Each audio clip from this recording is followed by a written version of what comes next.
வணக்கம் நண்பர்களே. தமிழ்நாட்டில் ஒரு அழகான மாவட்டம் அப்படின்னா கண்டிப்பாக அந்த லிஸ்ட்டில் தென்காசி முதல் இடத்துல இருக்கும்.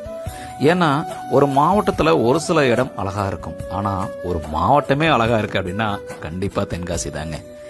எப்போவுமே சிலு சிலுன்னு காற்று, எங்கே பார்த்தாலும் பச்சை பசேல்னு இருக்கக்கூடிய இயற்கை, அங்கே இருக்கக்கூடிய அருவி, அதுவும் இந்த ஜூன் ஜூலை ஆகஸ்ட் இந்த தென்மேற்கு பருவமழை காலம்லாம் இந்த தென்காசி மாவட்டம் அவ்வளோ அழகுங்க.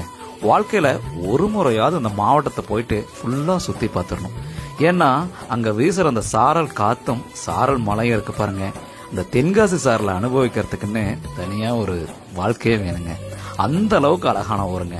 நீங்கள் கண்டிப்பாக வாழ்க்கையில் ஒரு முறையாவது தென்காசி விசிட் பண்ணிடுங்க. அதுலேயும் குற்றாலம் மட்டும் இல்லைங்க, அங்கே இருக்கக்கூடிய அடைவினர் டேமாக இருக்கட்டும், அங்கே இருக்கக்கூடிய குண்டார் டேம் அப்படின்னு சொல்லிட்டு உள்ள ஏகப்பட்ட இடம் இருக்குங்க. எல்லா இடமுமே அவ்வளோ அழகுங்க. அதனால தான் சொல்கிறேன், ஒரு மாவட்டமே சொர்க்கத்தில் இருக்குது அப்படின்னா அது கண்டிப்பாக தென்காசி. உண்மையாலுமே அவ்வளோ அழகான ஊருங்க. இந்த வீடியோ உங்களுக்கு ரொம்ப பிடிச்சிருக்கு அப்படின்னா மறக்காம ஃபாலோ பண்ணிடுங்க. ரொம்ப பிடிச்சிருக்குன்னா கமெண்ட்ல ஒரு ஹார்ட் போட்டுருங்க.